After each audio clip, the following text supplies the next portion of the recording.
નમસ્કાર મિત્રો, આપણે આ મહિના દરમિયાન head and neck cancer related થોડી ઘણી માહિતી મેળવીશું.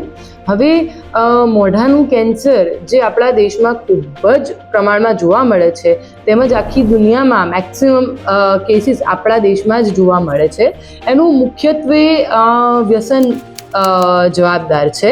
આપણા દેશમાં જે રીતે તમાકુ ને એના પ્રોડક્ટ્સનું સેવન થઈ રહ્યું છે, એના કારણે આ કેન્સરનું મહત્તમ પ્રમાણ જોવા મળતું હોય છે. તો જો કોઈ વ્યક્તિ તમાકુ કે એની કોઈ પણ પ્રોડક્ટ્સ, પાન મસાલો, ગુટકા, માવો કે અન્ય કોઈ પણ રીતે સ્મોકિંગ કે પછી બીજી કોઈ પણ રીતે તમાકુ લેતું હોય તો એમના માટે ખાસ જરૂરી છે જાણવું કે મોઢામાં જો વારે વારે લાલ ડાઘ પડવા કે સફેદ ડાઘ પડવા એ બધું સામાન્ય નથી.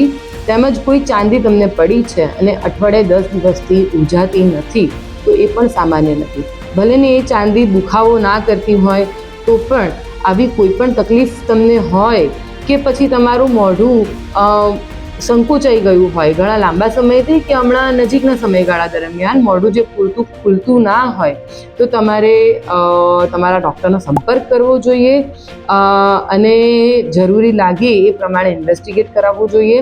અને સૌથી મહત્ત્વની વસ્તુ, સૌથી ઇમ્પોર્ટન્ટ વસ્તુ એ કે તમારે આ બધા જ વ્યસન, જે બી વ્યસન કરતા હોય, તાત્કાલિક ધોરણે બંધ કરવા જોઈએ. Thank you.